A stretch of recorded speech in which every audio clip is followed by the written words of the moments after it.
challenge he left for us is that the architects must show not just as those drawing, but as being key players of the housing sector right from the inception stage, also throughout the process even of getting funds, and being a part generally of the whole housing delivery instead of just a procurement officer of the design of the houses. So it's been a great challenge, and of course it challenged our members also, to be able to invest in land, in property, and to own the sector. Because right now we're not key players as we should be, but I think he's spoken well. And of course, a challenge also to all the developers out there. Are you using architects for your projects? If you're not, you're following the law. Because of his speeches, I'm sure integrity was brought to bear.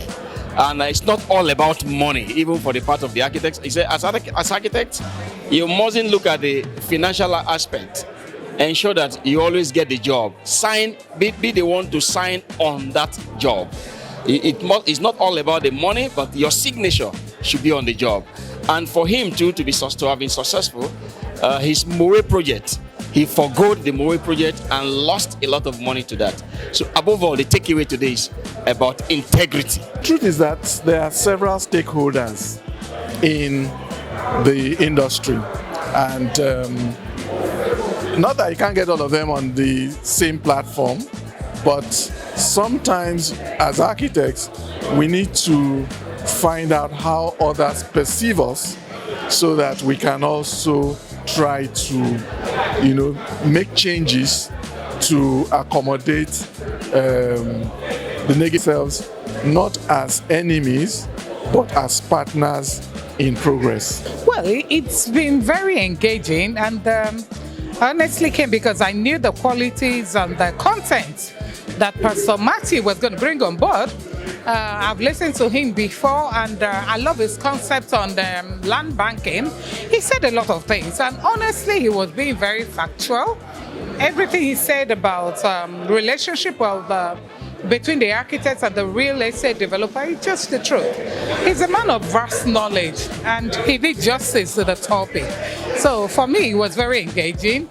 It was very factual too, and I enjoyed every bit of it. On the part of the student, I'm glad that quite a number of them attended, because this will begin to spur their thinking.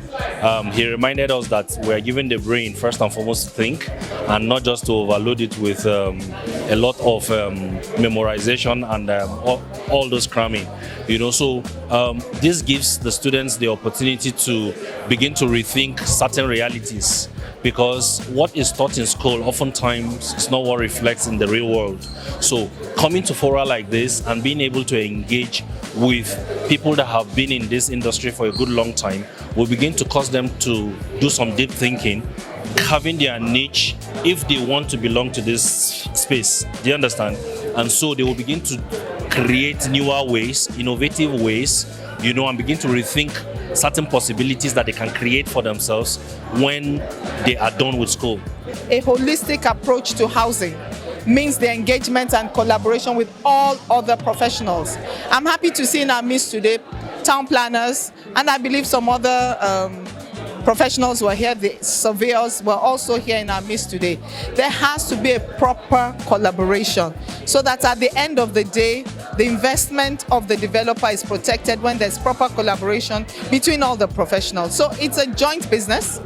It's not about competition, it's about collaboration. I think what he did was excellent, because this is probably the first forum, at least I've attended in quite a while, where you had someone who was deep inside the development space, speaking about his experiences from the